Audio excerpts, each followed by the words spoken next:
لا لا لم نخلق عبثا حسنا، بل لنعمرها دنيانا، لنمهد دربا كي يأتي جيل يستكمل ما كان. لا لا لن تسكن همتنا ما دامت فينا غايتنا، أن نحيا في الكون كراما، إحسان يتلو الإحسان. السلام عليكم ورحمة الله وبركاته. ازيكم يا طلبة تالتة إعدادي الترم الأول؟ معاكم باشمهندس عاطف مدرس منهج العلوم. دلوقتي هنكمل الدرس الأول اللي احنا ما كملناش قبل كده، وأحب قبل ما نبدأ أي حاجة لازم أنا أقول لك، لو أنت ما اتفرجتش على الشرح بتاع الجزء الأول ده يا ريت تتفرج عليه، ده التكملة بتاعته. تمام؟ لأن كده لو ما اتفرجتش عليه مش هتفهم أي حاجة، ولا أي حاجة تبقى بلحة كده قدام وأنت بتشرح وأنت بتسمع الفيديو ده اهو. تمام؟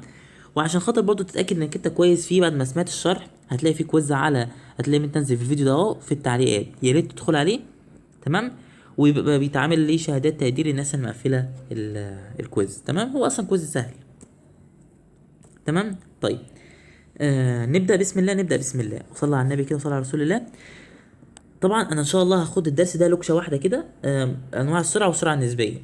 طب هتقول لي طب ما هو في لا، ما مش هسمع انا كلامك دلوقتي. مش هدي اسئله حتى كمان واحنا بنشرح، مش هدي امثله. طب ليه؟ عشان اجبرك انك انت تشوف فيديو الحل بتاع الدرس الاول كله. تمام؟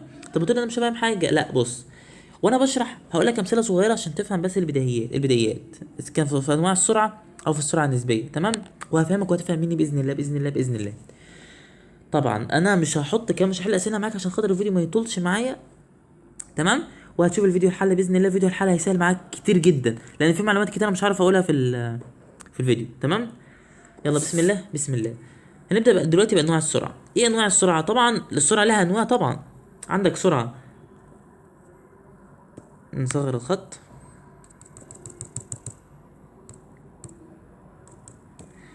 هنا عندك حاجه اسمها سرعه منتظمه، سرعه منتظمه،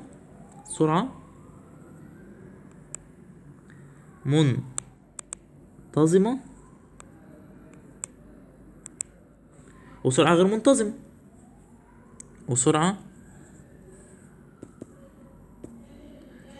سرعه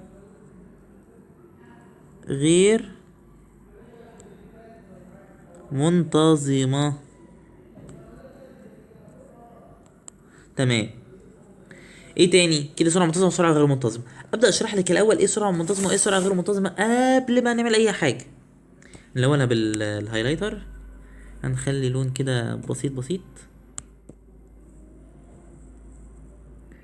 تمام؟ طيب ايه السرعه المنتظمه وايه السرعه غير منتظمه؟ السرعه المنتظمه لما انت تمشي دايما في خط مستقيم، على فكره دي من انواع الحركه في اتجاه واحد. تمام؟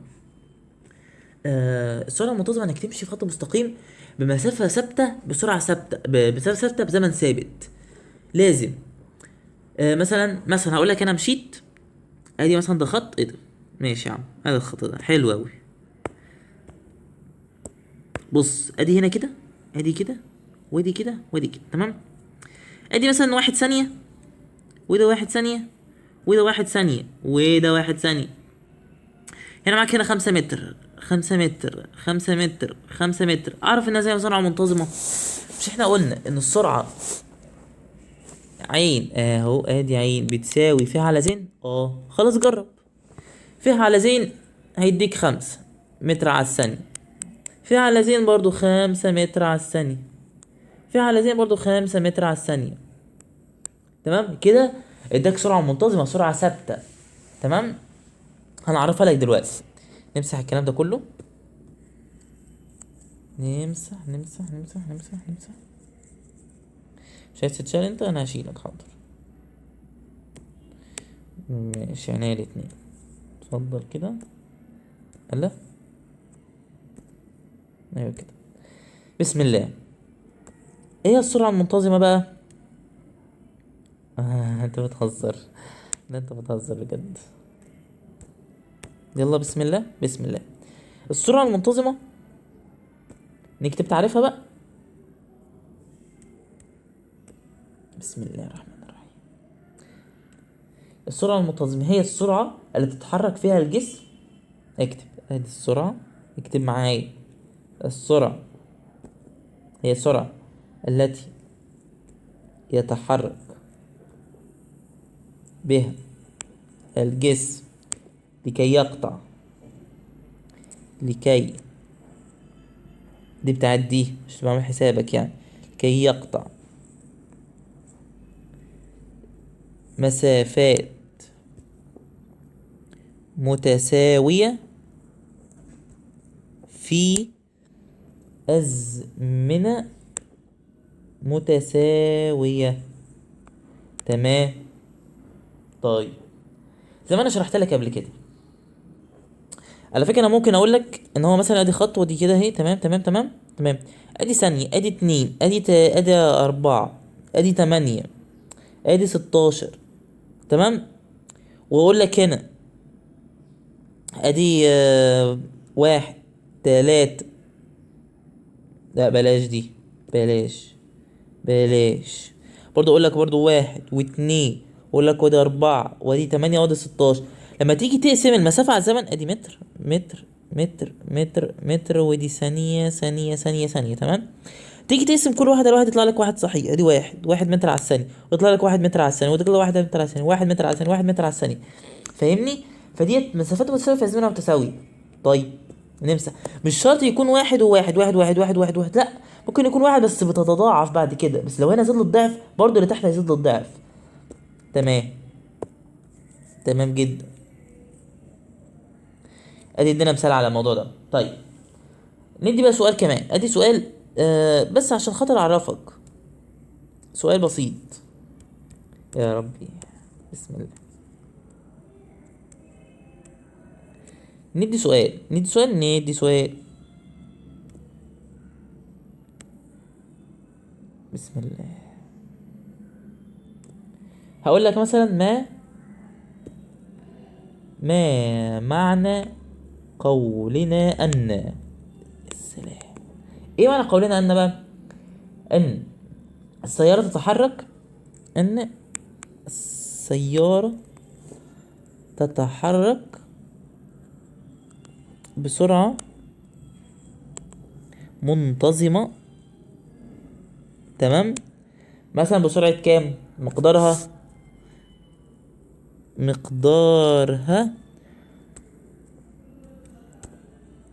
80 كيلومتر على الساعة.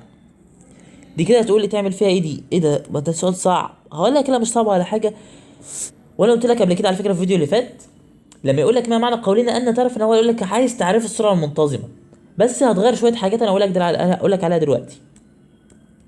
هتقول فيها ايه؟ اقول لك انا هتقول فيها ايه. هتقول ان السرعة، هتقول اي ان، عشان بقى لغة حلوة، اي ان السيارة، تمام، تتحرك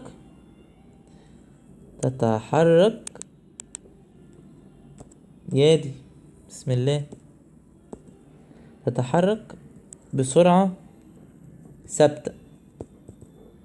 ها، وفي خط مستقيم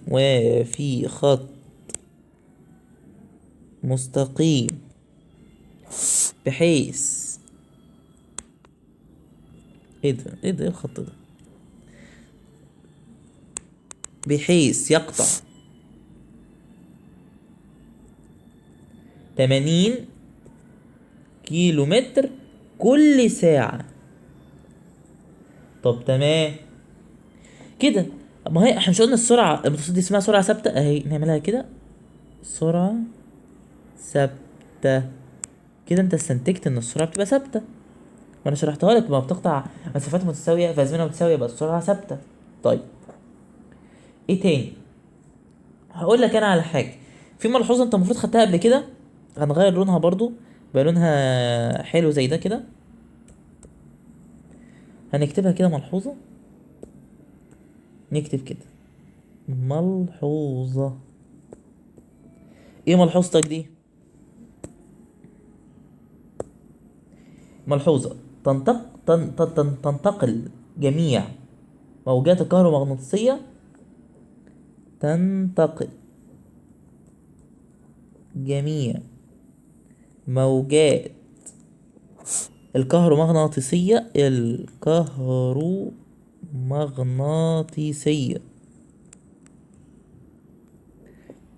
بسرعة ايه؟ اكيد بسرعة ثابتة. مادام بسرعة ثابتة في الفراغ، ماشي، في الفراغ اكيد ليها سرعة ثابتة. ايه بقى السرعة الثابتة دي؟ مقدارها الله ينور عليك، انك عرفت انها لها سرعة، اللي هي لما قالك سرعة ثابتة يبقى لها مقدار. ثانية، مقدارها، هنغير اللون بقى عشان يبقى لونها حلو كده. مقدارها كام؟ قال لي 3 في 10 أس 8 متر على الثانية. سرعة يعني سرعة ايه هايلة. طبعا دي في سرعة منتظمة، دي كده يعتبر سرعتها سرعة منتظمة. طب تمام، خلي دي معلومة ليك. دي طبعا دي سرعة جميع موجات الكهرومغناطيسية جميعها. ده فين؟ ده في الضوء، تمام، ده سرعة الضوء. طيب ايه تاني؟ بص بقى، خد التقيلة. نديك سؤال. يلا ادي اهو، شغل بلاحتك ورينا بقى. مش انت عايز مثال؟ ادينا اديتك مثال اهو.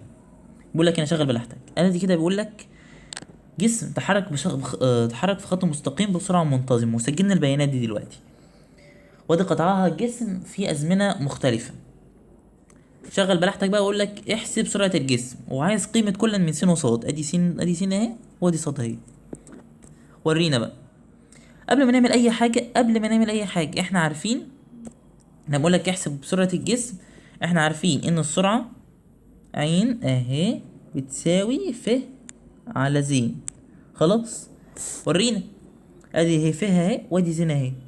2/1، اكتب كده 2/1، فالاتنين 2 متر على الثانية، او 2 وخلاص. 4/2، فالاتنين. انا عارف اللي كنت انت قبلها بتقولي ده في ازمنة مختلفة ومسافة مختلفة، شكلها دي سرعة غير منتظمة. اقول لك لا، ما عشان امال هم اخترعوا مخ ليه؟ عشان يعرف يحسب. قال لك 6/4 بتساوي كام؟ 16/8 بتساوي 32 على كام؟ على س، يدينا كام؟ هنا كده من استنتاجي لما انا عرفت ان دلوقتي ان ديت هنا مسافة، ان السرعة بتساوي 2، السرعة بتساوي 2، وهنا السرعة بتساوي 2، كده عرفنا ان دي سرعة منتظمة. كده نقول سرعة الجسم بتساوي 2، ودي سرعة منتظمة. بما انها سرعة منتظمة خلاص، يبقى دي برضو سرعتها 2، ودي برضو سرعتها 2. خلاص، نعمل ايه بقى عشان نجيب قيمة كل من س وصاد؟ كده يعني احنا عايزين المسافة صاد ف صاد. كده احنا عايزين ف صاد وزين س. خلاص، ف صاد بتساوي كام؟ احنا مش قايلين ان السرعة بتساوي مسافة على الزمن، وكنا عاملينها بالمثلث. فاكر المثلث؟ ادي المثلث اهو، واعمل لك هنا دي هنا ف، وادي زين، وادي عين، وقايل لك هنا في اسمه وهنا اسمه وهنا ضرب، صح؟ انا عايز المسافة بتساوي السرعة في الزمن. خلاص، السرعة في الزمن، السرعة 2 في الزمن اللي هي 4. خلاص، 2 في 4 ب8. طيب زين س، انا عايز زين، خبي زين بفعل على عين، خبينا زين اهي، هيبقى فيها على عين، يبقى المسافة على الايه؟ على السرعة. المسافة 32 على 2، 32 على السرعة اللي هي 2، هيدينا كام؟ 16. الله ينور، كده 16. طب تمام كده، حلو كده، تمام، انبسطت؟ يا ريت تكون ارتحت. ناخد بقى السرعة غير منتظمة. ناخد السرعة الغير منتظمة. ايه ده؟ دي السرعة دي كده منتظمة؟ سرعة منتظمة. طب تمام، انا ممكن اقول لك بقى ايه ايه تاني؟ لا خلاص كده، خلينا في السرعة غير منتظمة دلوقتي. السرعة غير منتظمة، بسم الله. هنقول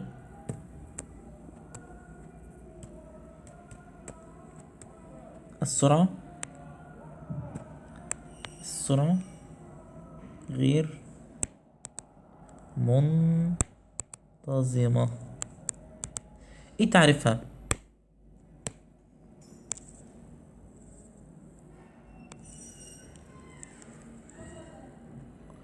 ايه تعريف السرعة غير منتظمة؟ اقول لك انا بقى، لو انت ما تعرفش انا اقول لك. هنا مش احنا قلنا لك السرعة المنتظمة هو جسم يقطع مسافات متساوية في ازمنة متساوية؟ هتقول لي خلاص. السرعة غير منتظمة هتكتب نفس الكلام، هتقول هي سرعة التي يتحرك بها الجسم، يتحرك بها الجسم بحيث تكتب بحيث يقطع مسافات متساوية، ثانية، متساوية، يا عين عليا متساوية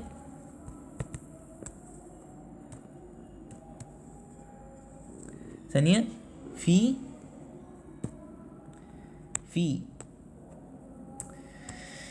اتلخبط انا دايما، في ازمنة غير متساوية. ونعمل كده بلون احمر كده، والعكس صحيح. يعني ايه العكس صحيح؟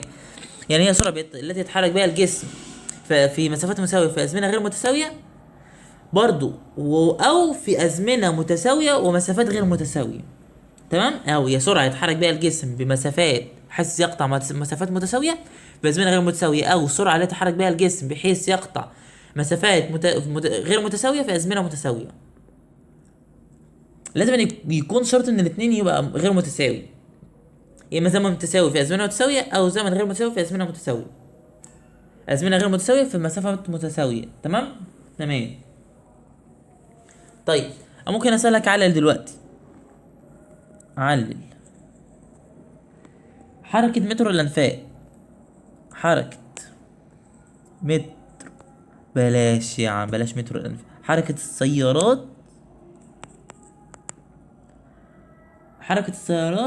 يعني حركة السيارات غير منتظمة، غير منتظمة، أو أي أن سرعتها غير منتظمة. هتقول إيه؟ أنا هقولك هنا وأنت مثلا بتتحرك بالعربية مثلا كده، بنتكلم بالعامية، مثلا بتتحرك أنت ماشي بالعربية، تمام. ماشي بسرعة، مثلا بسرعة معينة، وليكن مثلا 50 كيلومتر في الساعة. فجأة لقيت مطب، مش هتبطئ السرعة؟ هتقول لي بطئ السرعة ليه؟ عشان خاطر ما يحصلش حادثة لا قدر الله. طيب لو لقيت الطريق فاضي هتعمل ايه؟ هزود السرعة جامد عشان اوصل بسرعة. هتقول تمام. طيب لقيت في زحمة هتعمل ايه؟ هتوقف العربية خالص. هل انت كده اتحركت بسرعة منتظمة؟ هتقولي لا. اهو هتقول ايه؟ بسبب ظروف معينة او بسبب حركة احوال الطريق، صح؟ نخليها بقى بصيغة علمية، هتقول لأن من الصعب إن السيارة تتحرك. ليه؟ بسبب صعوبة الأحوال الطريق. تاني هخليها لك بصورة حلوة، هتقول لأن سرعة السيارة، بص بقى، تتغير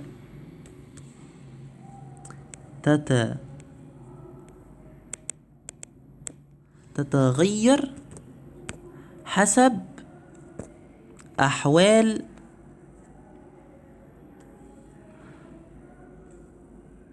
الطريق. تمام. وايه احوال الطريق ده؟ بيني وبينك احنا بقى يعني ايه، مثلا هنا في مطبات او اي حاجه، اهو نصغر شويه، نكبر سنه، نكتبها كده اهي. اهي مثلا تلاقي مطبات، زحمة سير، زحمة سير، او زحمة اصلا عربيات او عربيات، او مثلا طريق سالك. طريق سالك يعني إيه طريق سالك؟ يعني طريق شغال ممكن تمشي فيه بسرعة عالية جدا. طيب تمام كده يا هندسة. ايه تاني؟ دي كده السرعة غير منتظمة على فكرة. طيب هنا بقى في ملحوظة عايز اقولها لك كده، ملحوظاية مقلوظاية كده. ايه الملحوظاية المقلوظاية دي؟ عشان هي ملحوظاية مقلوظاية هنخليها بلون حلو كده. ايه ده؟ عايزين نكبر الخط يا عم، مش تقول لي ملحوظة يا ملحوظاية ايه؟ مقلوظة. يا جامد، يا جامد. ايه الملحوظة دي؟ ننقل دي لفوق. الملحوظاية دي بقى يعني جامدة جدا، جامدة جدا، مية مية. بص، ايه الملحوظة دي؟ بيقول لك تزود السيارات. نصغر الخط شوية. السيارات بتتزود بإيه؟ قال لي والله بتتزود بعدادات. بعداد بعدادات عدادات مثلا عندك، والله انت عندك سرعة، لا بلاش دي، خليها لون تاني. انت عندك مثلا عداد سرعة، عداد ايه تاني، عداد زمن. على فكرة مش السيارات بس، بتزود للطائرات كمان، بتزود كمان للطائرات. ادي الطائرات، تمام. ومش السيارات، الطائرات والمركبات الفضائية وكل حاجة بتحط لها ايه؟ بتحط لها عدادات سرعة، وبتحط لها بتحط عدد سرعة وبعداد مسافة، ومسافة وزمن و... وعداد زمن اللي هو ضبط الوقت. ادي الزمن ده بنسميه كده ضبط الوقت، تمام. حاجة تاني؟ ايه تاني؟ مفيش حاجة تاني. وعندك اخر حاجة كمان كده بيسموها بوصلة. بوصلة اتجاهات بيحدد فيه الاتجاه. طب هنا بقى بيقول لك علل ليه بقى الكلام ده بيتحط. الإجابة بسيطة جدا جدا جدا، يحتاج لها لون يجاوب عليه. مين اللون ده بقى؟ انا نختاره. اللون ده جميل. قال لك بيستخدم في معرفة مقدار السرعة المباشرة. طبعا دي عشان خاطر السرعة، الإجابة دي عشان خاطر السرعة. هنا ايه بيتم استخدامها لمعرفة السرعة، مقدار السرعة، لمعرفة مقدار السرعة مباشرة.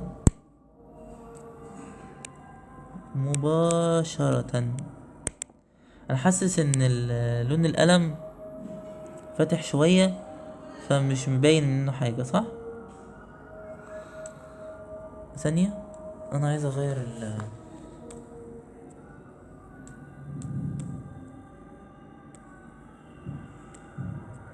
اغير اللون، اغير اللون. طب نضطر نمسح.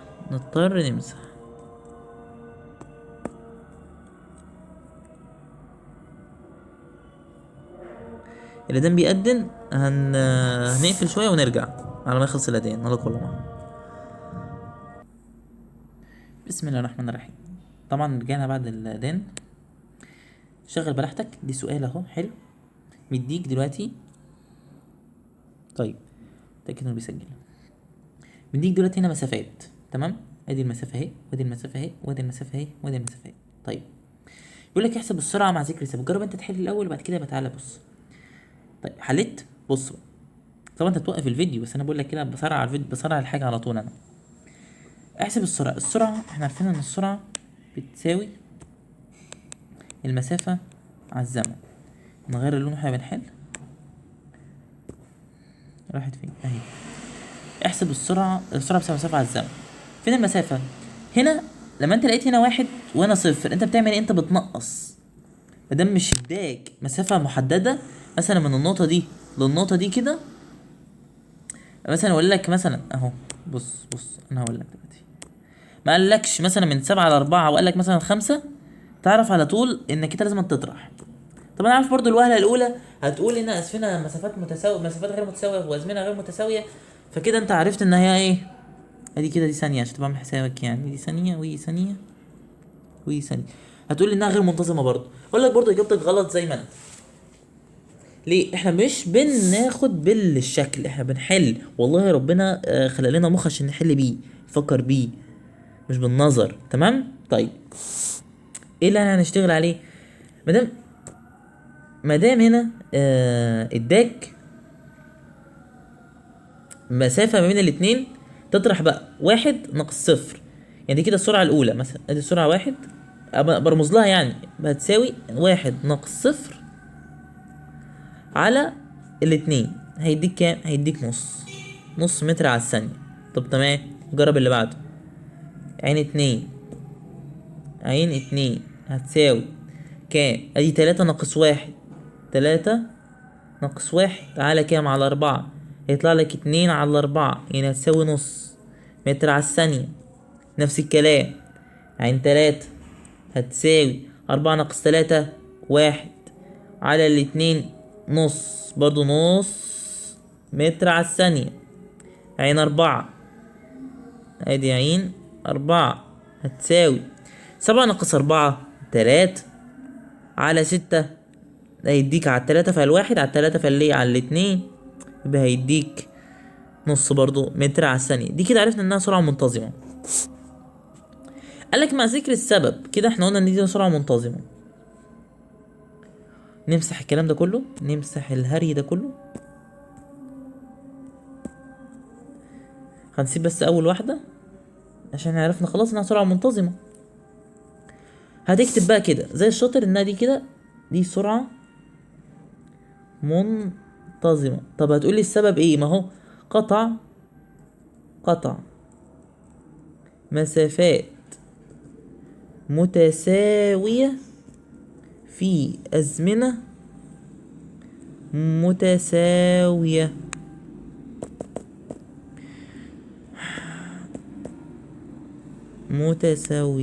طب تمام، خلاص كده، خلاص يا باشا. ادي يعتبر مثال كده، خلاص كده. طيب احنا عايزين بقى نخش على حاجة معينة، عشان نخش على حاجة كمان غير السرعة النسبية. انا هغير السرعة النسبية دي ثانية، لأن نسيت اشرح لك حاجة كمان. هنشرح حاجة اسمها السرعة المتوسطة. طيب ايه السرعة المتوسطة دي؟ بص، لما اجي انا اقول لك والله انا مثلا رحت مشوار، رحت المدرسة مثلا، خدت مثلا حوالي نص ساعة، في كام؟ في 60 كيلو. تمام. وبعد كده خدت راحة مثلا، او انا راجع البيت رحت واخد استراحة ربع ساعة. تمام. ورحت بقى البيت برضه 60 كيلو. ايه كده انت عملت انت ايه؟ انا في مصر مثلا متوسط سرعتي مثلا حوالي 10 كيلو متر في الساعة مثلا، بالفرض انا بفرض. تمام. كده متوسط سرعتي. انت عملت ايه؟ انا حسبت المسافة الكلية وقسمتها على الزمن الكلي بالاضافة للاستراحة، فكده انا سرعة متوسطة. تاني، بص، السرعة المتوسطة انا هقول لك تعريفها دلوقتي. السرعة المتوسطة دي السرعة او المسافة الكلية، المسافة الكلية التي يقطعها الجسم، او الذي يقطعها الجسم تمام. المتحرك هتقول مقسوم على الزمن الكلي المستغرق، على الزمن الكلي، تمام، المستغرق لقطع هذه المسافة. هتقول انت ليه مش بتكتب على طول بعد كده بتشرح عليها وخلاص؟ اقول لك انا عايز ابني معاك السبورة واحدة واحدة، تمام، وانا بفكر معاك زي ما انت بتفكر كده معايا. اسمع الدرس وكأنك بتبص، كأني قاعد جنبك بذاكر لك. طيب كده دي المسافة الكلية التي تحركها الجسم مقسومة على الزمن، مقسومة على الزمن الكلي المستغرق لقطع هذه المسافة. طيب ايه بقى هي؟ بص انا بقى اقول لك انا على حاجة. اترمز للسرعة المتوسطة برمز عين داش، اللي هو عين شرط زي ما بتقول، هتساوي الفه الكلي على الزمن الكلي. وايه، ركز بالك بقى من حاجة في الزمن الكلي ده، ايه هو؟ بيتضاف معاه بيتضاف معاه زمن التوقف. الله، بص، يضاف عليه زمن التوقف، عشان ما تقولش لا الزمن اللي هو اتحرك بيه بس اللي بيتحسب، لا زمن التوقف كمان بيتحسب لان ده من ضمن الوقت. تمام. طيب ايه تاني؟ بص، السرعه المتوسطه دي اللي اتحرك بيها الجسم، تمام، عشان مقسوم على الزمن الكلي لمساوي قطع زي المسافه. ممكن اقول لك عليها تعريف كمان، ودي هتقول لي ليه بتقول لي تعريف كمان؟ هقول لك دي هنحتاجها بعدين في اخر حاجه خلاص هحتاجها. تمام. طب ما تقولها لي كده، هقولها لك. اقول لك دي سرعه منتظمه. لا ثانيه بس، مش في كل حاله بيسموها سرعه منتظمه، يعني هي ديت يعتبر سرعه منتظمه، تمام، هي دي من ضمن السرعه المنتظمه وكانها. هشرحها لك في الاخر بس خلينا دلوقتي فيها. هقول لك تعريفها. سرعه هي سرعه منتظمه، والله عشان مش عايز اتوهك، اسمعها للاخر، اسمعها تمام، واكمل شرح الاول السرعه المتوسطه ايه وكل حاجه، واقول لك الفكره بتاعتها بتبقى عامله ازاي، وبعد كده هقول لك في الاخر حاجه ليه سميناها سرعه منتظمه. طيب السرعه المنتظمه التي لو تحرك بها الجسم، تمام، لقطع نفس المسافة، تمام، في نفس الزمن. طيب تمام كده يا باشا، تمام كده، دي كده اول حاجة. طيب ممكن اسألك سؤال دلوقتي واقول لك علل، لو بلاش علل، ما معنى قولنا ان ايه يا كابتن؟ بص، ان السرعة المتوسطة للقارب مثلا قطعت 300 كيلو متر في الساعة، ان السرعة المتوسطة للقارب، مش معنى القارب، اقول لك اي حاجة يا عم، 300 3000 ايه يا عم 300 كيلو متر في الساعة، حاجة معقولة برضو، ادي اهي ساعة. الإجابة هتكون ايه؟ انا بحب اللون الازرق ده جامد، عاجبني. هتقول لي ايه هي؟ هتقول لي معنى ذلك ان المسافة اللي هي الكلية، تمام، التي يقطعها الجسم او التي يقطعها القارب بقى، احنا قلنا اسم، التي يقطعها القارب خلال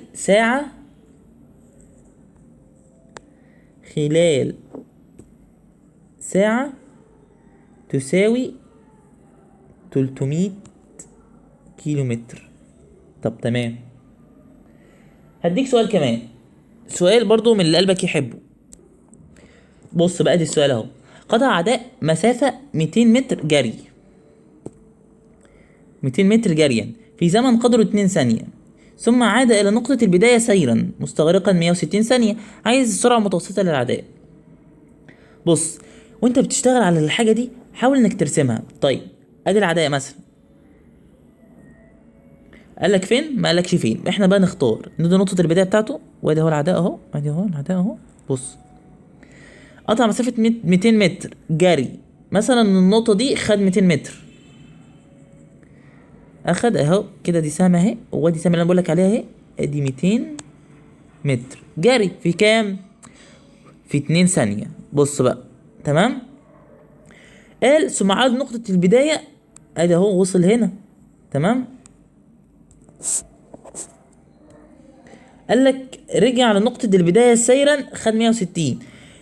نقطة البداية يعني هو راح ب 200 متر، ومن نقطة ال 200 متر دي رجع نقطة البداية يعني 200 متر كمان، 200 متر كمان، بس فين؟ في خلال 160 ثانية. عايز بقى سرعة متوسطة. ان احنا بقى عارفين ان السرعة المتوسطة اللي هي عين داش بتساوي الف داش اللي هي الف الكلية على ز داش اللي هي زمن الكلي. ف داش المسافة الكلية 200 و200 400. طيب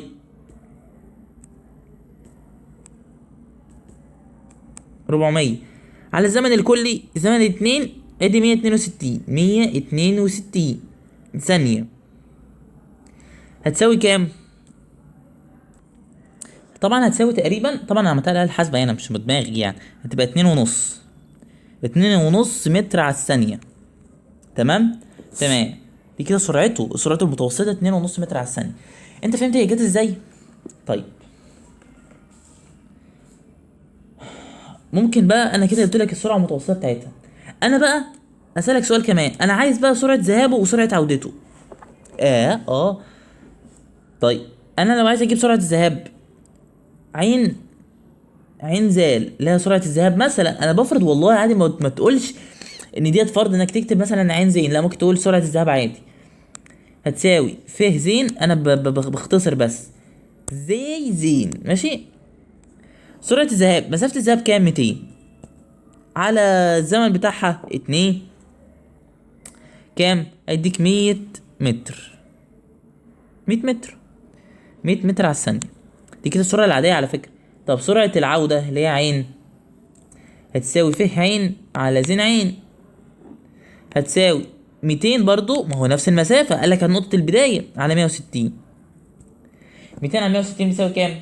بال 200 على 160 كام؟ دي كام؟ 160 حوالي 1.25، 1.25 متر على الثانية. طب تمام، تمام كده. طيب كده عرفنا السرعة المتوسطة. طيب ايه تاني؟ بص بلاش كده ناخد امثلة تانية، كفاية كده علينا الامثلة دي. اظن ان انا كده حاولت ان انا اوضح حاجات كتير في السرعة المتوسطة. طيب انا ده كله عشان مش هطول عليك، ده كله عشان والله ما اطول عليك. فاضل بس اخر حاجة دي قبل ما نشتغل في السرعة النسبية. قبل ما نشتغل في السرعة النسبية، فاكر لما انا قلت لك السرعة المتوسطة بتساوي السرعة المنتظمة التي لو تحرك الجسم لقطع نفس المسافة في نفس الزمن؟ هتقولي انا فاكرها دي. هقول لك ديت مثلا السرعة المتوسطة، انا بقول لك انا سرعتي المتوسطة لو كأني ما فيش اي عائق قدامي، ما فيش اي حاجة قدامي، كأني بمشي في سرعة منتظمة. تمام؟ عشان كده والله ممكن يسألك سؤال ويقول لك امتى تساوي السرعة المتوسطة بتساوي السرعة العادية اللي هي السرعة المنتظمة. امتى تساوي؟ قال لك لو اتحرك الجسم في حركة منتظمة. تمام؟ يعني فكرة السؤال يعني ممكن اقول لك متى، هتقول لي لو تحرك الجسم حركة منتظمة او سرعة منتظمة. والعكس ممكن يقول لك امتى عين داش ما بتساويش عين اللي هي المنتظمة دي، السرعة المنتظمة. امتى لو برضو تحرك الجسم حركة غير منتظمة أو سرعة غير منتظمة. طب تمام. هنا بيقولك، أنا بقولك إن السرعة المتوسطة بتساوي السرعة المنتظمة. هي يعني في تعريفها هي سرعة منتظمة التي لو تحرك بها الجسم لقطع نفس المسافة في نفس الزمن. طب اقول لك ايه تاني؟ مثلا انا واحد زميلي ماشيين، تمام، ماشيين، قابلنا واحد زميلنا تالت، يعني انا واحمد مشينا، قابلنا واحد صاحبنا اسمه محمد، قال انت عملت ايه؟ انت خدت قد ايه عشان توصل هنا؟ اقول له والله انا عشان ارجع البيت دلوقتي مثلا خدت 200 متر، تمام، ادي كده 200 متر، حوالي، عشان مثلا رحنا الكافيه فخدنا 200 متر عشان نروح الكافيه، خدنا حوالي نص ساعة، تمام، تمام، قعدنا ربع ساعة، تمام، تمام، سجل الكلام ده عندك. انا مثلا ادي معانا 200 متر اهو، ادي 200 متر في 30 دقيقة. طيب، وخدنا 15 دقيقة راحة، تمام، 15 دقيقة استراحة، راحة اهي، وبعد كده خدنا كمان 200 متر زيادة عشان نوصل لبيت في حوالي برضه نص ساعة، 30 دقيقة، تمام. بص انا خليتها ثانية عشان خاطر لو احنا حسبناها اصلا بالدقيقة فتاخد يعني حاجة كبيرة اوي، تمام. اصل انا لو حسبناها بالدقيقة نضرب في 60 وحوار، تمام، فهتبقى 30 ثانية، 200 متر في 30 ثانية، وخدنا 15 ثانية راحة و30 ثانية ايه عشان نرجع البيت، تمام. قال لي يعني انت من الاخر خدت قد ايه؟ هقول له والله يعتبر انا خدت حوالي 5 متر في الثانية. انت كده عملت ايه؟ احنا حسبنا السرعه المتوسطه. انا بقول له بقى وكانني، او لو انا بمشي بسرعه منتظمه همشي 5 متر على الثانيه. شفت؟ هو ده اللي هو يقصده السرعه المتوسطه. كاني بحسب سرعتك المنتظمه، كاني بحسب سرعتك المنتظمه وكانك مفيش اي عائق كان قدامك، كنت بتمشي بسرعه ثابته، يعني فاهمني؟ تاني انا بعيد تاني. انا بقول له زي ما لو انا قطعت مثلا 200 متر اهو عشان اروح للقهوه، خدت حوالي ربع ساعه راحه، وانا خدت اصلا قبلها خدت ربع ثانيه راحه، وخدت اصلا قبلها حوالي 30 ثانيه ايه وعشان اوصل، وانا راجع خدت 30 ثانيه كمان. فانت عشان تحسب السرعه المتوسطه فانت حسبت قلت 400 وانا 200 برضو وانا راجع، كده 200 و200 ادي 400 على 75 هي 30 60 و15 75 هيطلع لك حوالي 5 و3، يعني خدت حوالي 5 متر على الثانيه. كده انت حسبت سرعتك المنتظمه على فكره، انت حسيت كده سرعتك المنتظمه. انا بقول وكانني لو انا باخد سرعه منتظمه ومفيش اي عائق قدامي وما خدتش راحه وما خدتش اي حاجه، كاني خدت 5 متر على الثانيه، تمام. طيب انا كده حاولت ان انا اوصل المعلومه، والله لو ما حدش فاهم اي حاجه جروب التليجرام هتلاقيه في التعليقات، تمام. قناه التليجرام هتلاقيها في التعليقات. قول لو انت مش فاهم اي حاجه قبل ما تشترك معانا، قول لو انت مش فاهم وانا افهمك وانا مستعد، تمام، تمام. هنبدأ خد استراحة في الموضوع ده، وهنشرح السرعة النسبية. يا رب تكون خدت استراحتك. دلوقتي هنشتغل على السرعة النسبية. انا احب اقول لك، انا لو كنت بحل معاك دلوقتي اسئلة وبشرح امثلة كتير وبحط اسئلة كتير، الفيديو معانا هيطول، والله العظيم الفيديو معانا هيطول، والله الفيديو هيطول. فانت لو حسبتها دلوقتي اهو الفيديو معانا كشرح بس مع شويه امثله بسيطه هياخد معانا حوالي ساعه. انا لو بشرح وبحل امثله هياخد معانا حوالي ساعتين، فاهمني معايا؟ فانا بشرح بس، وكمان انت عايز بص هتسمع معايا بتسمع معايا الحل. انت معاك كتابين لسه، كتاب اضواء وكتاب الامتحان. انا هحل معاك كتاب الامتحان على الدرس، واسيب لك كتاب الاضواء انت تحل انت الاول، تمام، وبعد كده بتشوف الحل. وغير كده انا كمان هدي لك كويز، تمام. فباذن الله الدنيا هتبقى بسيطه ومرتاحه معاك باذن الله. طيب يلا نبدا على السرعه النسبيه. ايه السرعه النسبيه دي؟ بص اقول لك على حاجه. السرعه النسبيه هي سرعه انت مثلا واقف بسرعه وانت واقف كده ثابت، تمام، او انت بتتحرك او بتمشي، تمام.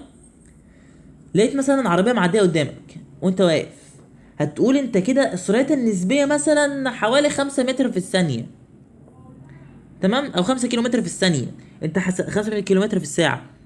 انت حسبتها زي قالت دي سرعتها النسبيه بالنسبه من المراقب اللي انا واقف فيه، بالنسبه وقوفي ليا حسبت سرعتها. طيب تمام، نوضح بقى بكلام علمي شويه. هقول لك انت عارفها وهوضحها لك اكتر. ايه السرعه النسبيه دي؟ السرعه النسبيه دي سرعه جسم، سرعه جسم، تمام، يتحرك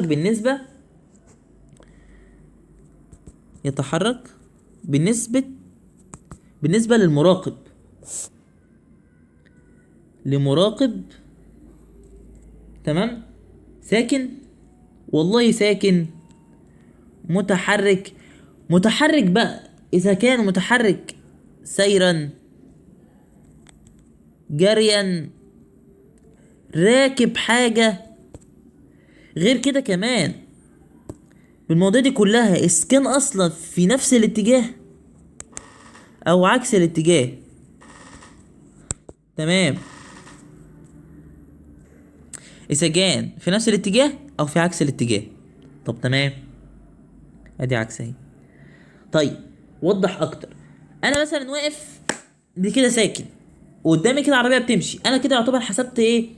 سرعتها ازاي؟ بالمسافه ما بيني انا وما بين العربيه، تمام، بالمسافه بين انا واقف، انا مثلا انا واقف والعربيه جنبي، اول ما العربيه اتحركت انا بدات احسب سرعتها. ليه؟ لان انا بحسب المسافه ما بيني وما بين العربيه. انا كده كده اصلا ساكن، فسرعتي بتساوي صفر، فكده يعتبر سرعتي النسبيه بتساوي السرعه الفعليه للايه، للسياره مثلا. طلعنا بقانون جديد، ايه هو؟ كده يعتبر السرعه النسبيه، السرعه، نغير اللون برضو، ها، كده انا السرعه النسبيه بتساوي السرعه الفعليه لو المراقب ساكن. قول بيني وبينك كده ميت.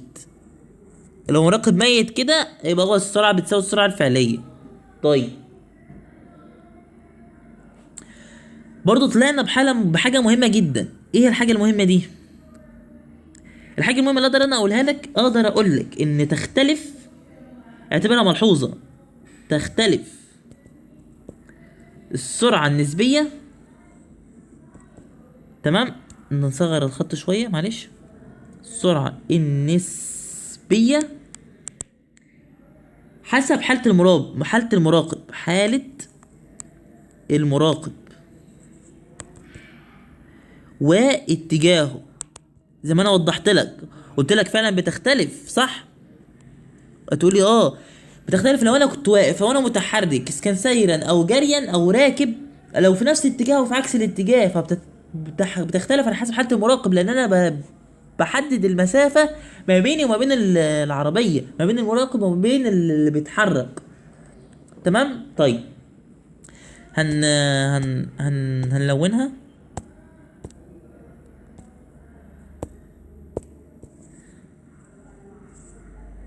نلونها بلون حلو كده، ونلون دي. طيب ايه تاني؟ طب ممكن اقول لك، اسالك سؤال برضو بمعنى قولنا ان، وخليك فاكر يعني ايه معنى قولنا ان. معنى قولنا ان معناها ان انا بقول لك، قول تعريف ما معنى، انا ببني معاك السبوره والله العظيم، يعني حاجه كويسه جدا. قولنا ان ايه؟ هقول لك ان السرعه النسبيه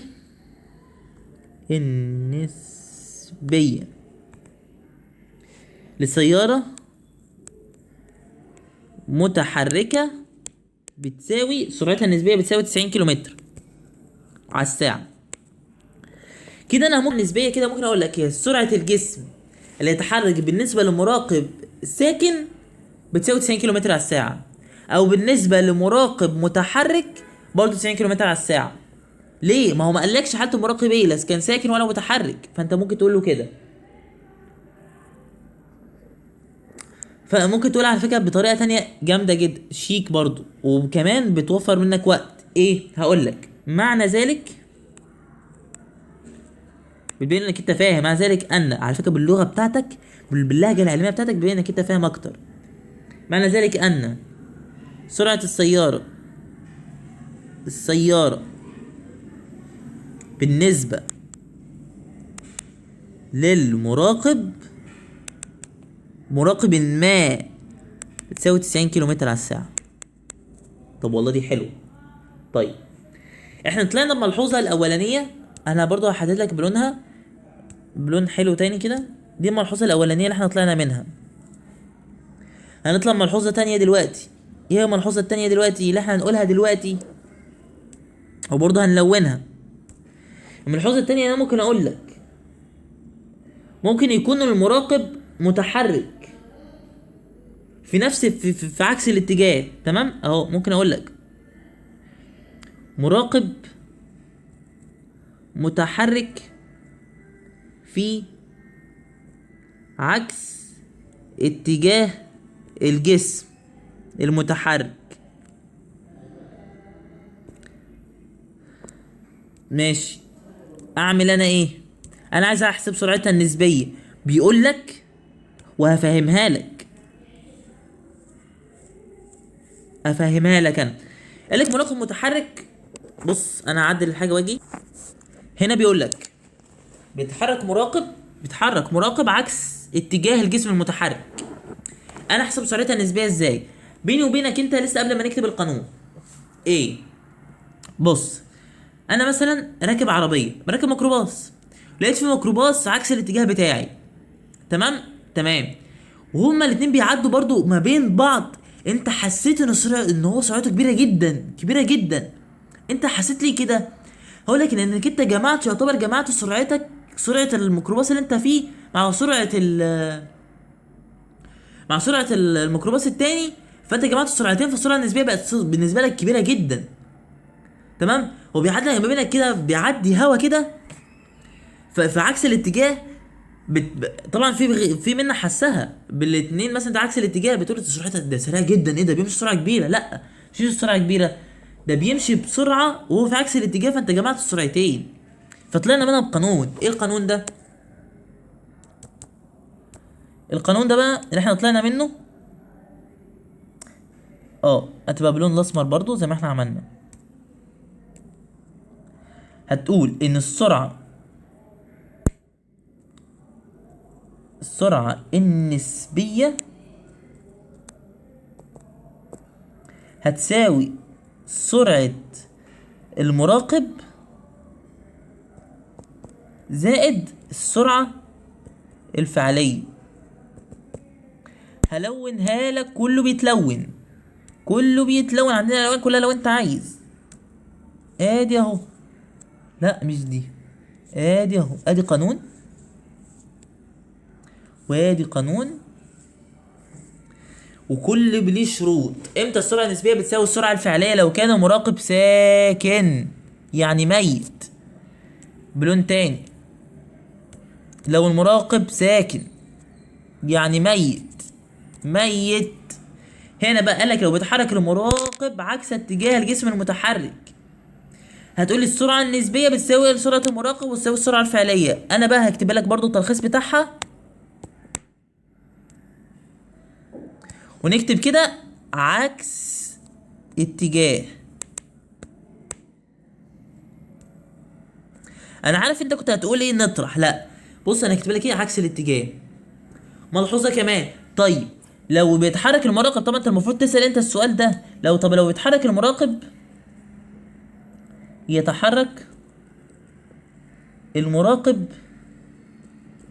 في نفس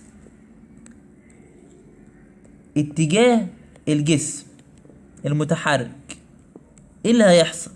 طب انت بالطبيعي بديهي جدا، ما دام انت لقيت عكس الاتجاه هتقول جمع، وفي نفس الاتجاه هتقول لي طرح. هقول لك يا صح، بس انت فهمتها ازاي؟ هتقولي لا، اقول لك انا بقى هفهمك. قال لك يتحرك ويراقب في نفس الاتجاه. انا بديك مثال على الحي زي ما احنا عايشين، وانت فعلا بتقول صح. طيب مثلا انت مثلا راكب برضه نفس الميكروباص، نفس شو هو نفس الميكروباص، قابلك ميكروباص تاني وقال للسواق يا اسطى معاك فاكهه 5 جنيه.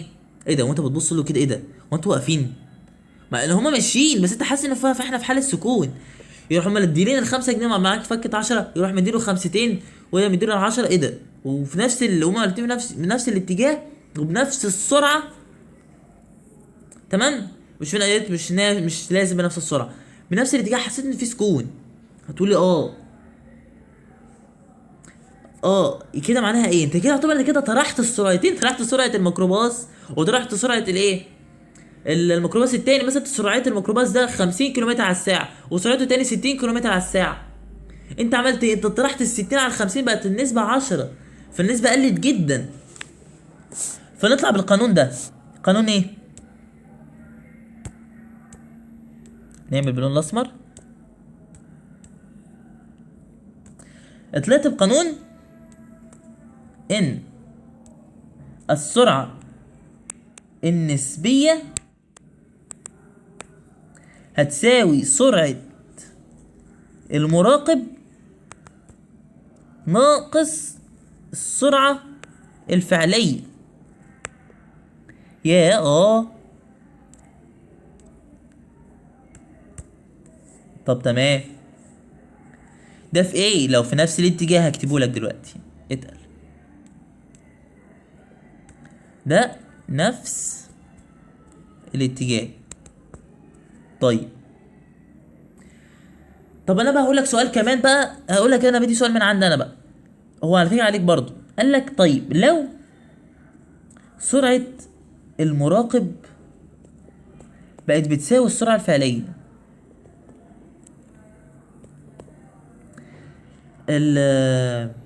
وهما الاتنين في عكس الاتجاه، في عكس الاتجاه،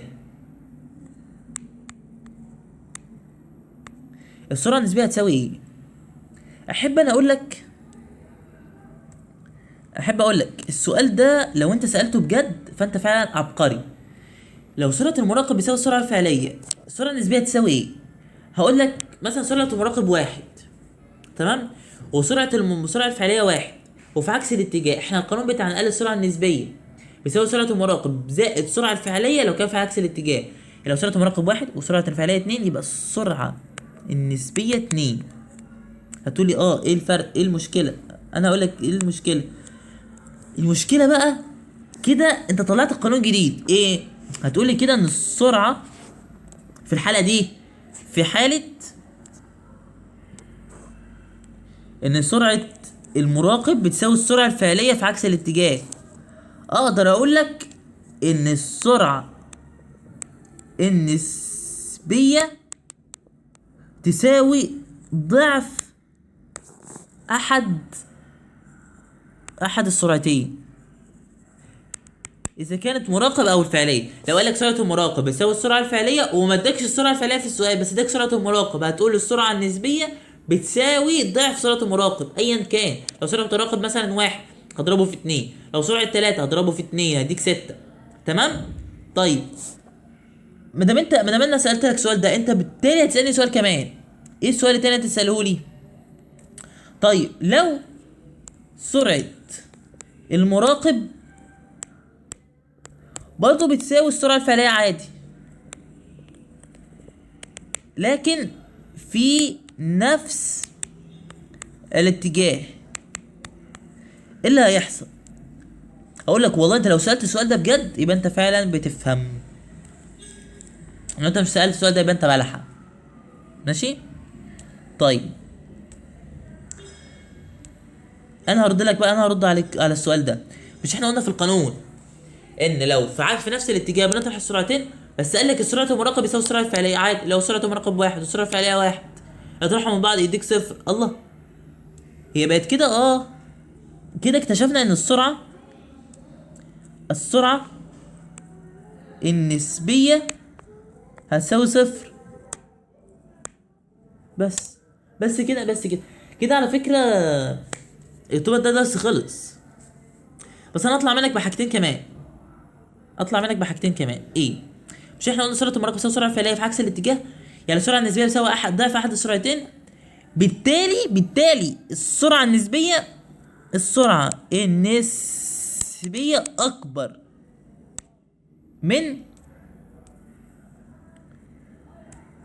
من السرعه الفعليه واكبر من سرعه المراقب. طب تمام. طيب بما انك انت قلت كده، طب هنا السرعه النسبيه هنا اكبر ولا اصغر؟ يا ذكي يا اذكى اخواتك. ايه؟ قال لك السرعه النسبيه بتساوي صفر. ادي السرعه النسبيه بتساوي صفر، يبقى هي ايه؟ يبقى هي اكيد اصغر من مين؟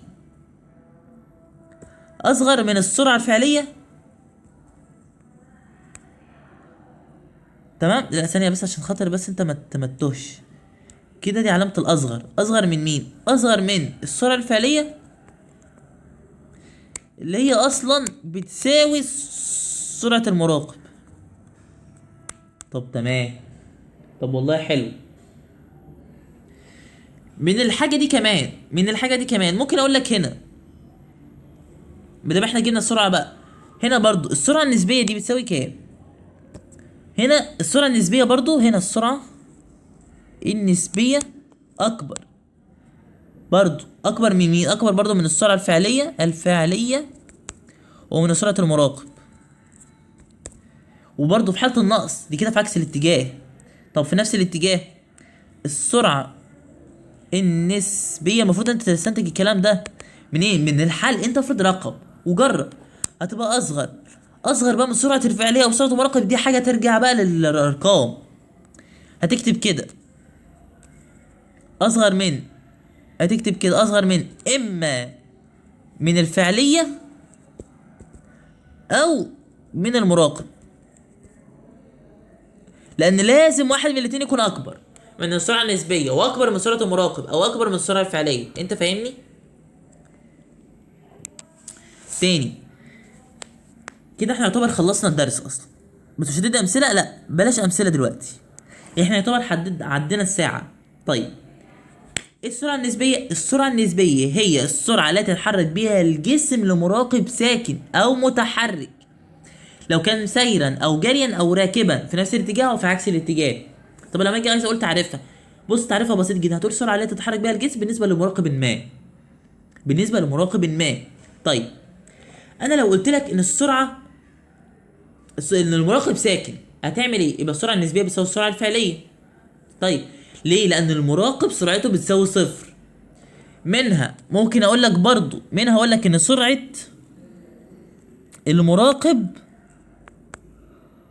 اصغر من سرعه مين؟ اصغر من سرعه، نغير لون، اصغر من السرعه النسبيه واصغر من سرعه السرعه الفعليه.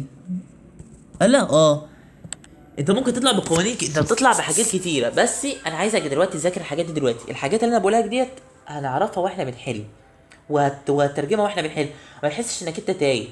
بص اركن الحاجات دي على جنب، خليك تذاكر الحاجات اللي متلونه دي. انا بعيد لك معاك تاني اهو. انت قول السرعه النسبيه بتساوي السرعه الفعليه لو كانت المراقب ساكن، يعني سرعته بتساوي صفر، ميت يعني. طيب قال لي تختلف السرعه النسبيه في حالة المراقب واتجاهه. ليه؟ ما هو ده احنا استنتجناها يا عم. تختلف السرعة النسبية باختلاف حالة المراقب واتجاهه. ازاي؟ ما هو حالة المراقب اللي هو ساكن هتساوي السرعة الفعلية هتساوي السرعة النسبية.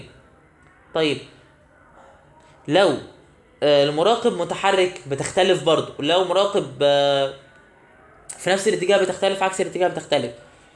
تمام. طيب انا قلت لك ما معنى قولنا ان السرعة النسبية للسيارة المتحركة بتساوي 90. كده انت تقول تعرفها. لو انت مش حافظ الحاجه ديت خلاص ممكن تقول سرعه جسم متحرك لمراقب ما او مراقب ساكن او متحرك بتساوي 90 كيلومتر. يا اما تقول اللي انا قلت لك دلوقتي معنى ذلك ان سرعه السياره بالنسبه لمراقب ما بتساوي 90 كيلومتر. تنفع دي وتنفع دي. يعني ممكن تقول تعرفها وتحط 90 كيلومتر عادي، او ممكن تقول اللي انا قلت لك دلوقتي. ده حاجه ترجع لك. طيب طب انا عايز اقول لك حاجه يا باشمهندس. طب لو بيتحرك المراقب بعكس اتجاه الجسم المتحرك، ايه اللي هيحصل؟ انا لو مثلتها لك، لو مثلا انت راكب عربيه وغيرك راكب عربيه برضه وانتوا الاتنين ماشيين في عكس الاتجاه، هتقولي ده سرعته عاليه جدا. كده انت جمعت سرعتك بالنسبه مع مع السرعه الفعليه بتاعته، صح؟ هتقولي صح. كده السرعه النسبيه بتساوي سرعه المراقب زائد السرعه الفعليه، ده لو في عكس الاتجاه. طيب، طب لو بيتحرك في نفس الاتجاه، كده انت هتنقصوا من بعض. ليه؟ زي ما قلت لك في حاجه الميكروباص، في حاله الميكروباص انت راكب ميكروباص وغيرك راكب ميكروباص وانتوا الاتنين ماشيين في نفس الاتجاه، مش في نفس السرعه، لا هتفرق في نفس الاتجاه بس بسرعه مختلفه. يقول لك معاك يا ابني 5 جنيه فكه او 10 جنيه فكه وانتوا بتدوا لبعض، حاسس ان السرعه شبه ثابته. السرعه شبه ثابته ليه؟ لانك انت اللي حاسس ان في تباطؤ. لما حاسس ان في تباطؤ كده انت رحت السرعه الفعليه وسرعه المراقب، صح؟ طيب، كده السرعه النسبيه بتساوي سرعه المراقب ناقص السرعه الفعليه لو في نفس الاتجاه. طيب، جالك برضو فضول وانت بتسال، طب لو سرعه المراقب بتساوي السرعه الفعليه ايه اللي هيحصل؟ السرعه النسبيه بتساوي صفر لو في نفس الاتجاه. طيب، سرعه المراقب بتساوي السرعه الفعليه لو في عكس الاتجاه. هنا لما قالك السرعه النسبيه، لما انت سالتني لو سرعه المراقب بتساوي السرعه الفعليه، انا هسالك في عكس الاتجاه ولا في نفس الاتجاه؟ هتقولي لو في عكس الاتجاه. هقول لك بتساوي السرعه النسبيه دي بتساوي ضعف احد السرعتين. ليه؟ لما فرضت لك ان سرعه المراقب بتساوي 1 والسرعه الفعليه بتساوي 1. تمام. قلت لي في عكس الاتجاه، واحنا عارفين ان القانون لو في عكس الاتجاه بنجمع السرعتين، يبقى 1 و1 2. طب لو 2 و2 هيبقى 4. طب لو 3 و3 هيبقوا 6. حسيت ان انها بتتضاعف، بتتضرب في 2. فعشان كده قلت لك ان السرعه النسبيه بتساوي ضعف احد السرعتين. ليه؟ لو مديك مثلا سرعه المراقب بتساوي 1 وقال لك انها بتساوي السرعه الفعليه، خلاص اضرب سرعه المراقب في 2 وهات السرعه النسبيه وخلص على طول نفسك. طب مديك السرعه الفعليه بس مش مديك سرعه المراقب وقال لك ان السرعتين بتساوي بعض وفي عكس الاتجاه، هتضربها في 2 وخلاص على كده السرعه الفعليه معايا. طب لو سرعه المراقب بتساوي السرعه الفعليه وفي نفس الاتجاه، هقول لك السرعه النسبيه مبروك عليك بتساوي صفر. ليه؟ لو فرضت انها ب2 والثانيه ب2 وعارفين ان نفس الاتجاه بنطرحها من بعض، يعتبر دي كده ابطأ سرعه بتساوي صفر. طيب، انا كده انهيت الحاجه كلها وان شاء الله الفيديو الحلقه هينزل قريب. لو معاك اي مشكله وحاسس انك انت مش فاهم حاجه ابعت لي على جروب التليجرام، هنزلها لك في التعليقات. واخيرا اختم واقول لك نحن لم نخلق عبثا بل لنعمرها هذه الدنيا ونمهد دربا لكي يأتي جيلا يستكمل ما كان، ويوما ما سنرحل ويبقى لنا أثر. وده اللي انا بمشي عليه، ان انا في يوم ما ممكن اموت بس يبقى ليها اثر في الدنيا دي. تمام. وده علم ينتفع به. طبعا انا لما بعمل اشتراكات، انا لما بنزل فيديوهات على اليوتيوب بنزل الفيديوهات دي عشان خاطر تشوفني انا كويس ولا لا. بعد كده هبطل انزل فيديوهات. ليه؟ عشان خاطر افرق ما بينك وما بين طلاب المنصه، صح؟ على التليجرام بتاعتنا. طيب، هتعمل ايه تاني لو انت خلاص بطلت تنزل فيديوهات؟ ممكن انزل مراجعات على الوحده الاولى ومراجعه الوحده الثانيه، هتبقى حوالي ساعتين كده. تمام. انا مش هنسى طلاب اليوتيوب ومش هنسى، وبرضه مش هاثر على طلاب المنصه عشان خاطر بيقولوا لي انت كده مش بتدينا حقنا، انت بتعمل شرح. طيب انت بتعمل شرح كده على اليوتيوب كله، طب والحل انت كده بتعمل معانا الحل بس؟ لا. فانا هنزل فيديو، انا استاذنتهم هنزل الدرس الاول كامله باجزائه مع الحل بتاعه في الكتابين كمان باذن الله. واللي عايز يشترك معانا بقى يشترك. خلاص تمام. مع اطيب الاماني وارق الدعوات، اشوفكم في فيديو تاني اطيب من اللي فات، والسلام عليكم ورحمه الله وبركاته. لا لم نخلق عبثا حسنا بل لنعمرها دنيانا لنمهد دربا كي يأتي جيل يستكمل ما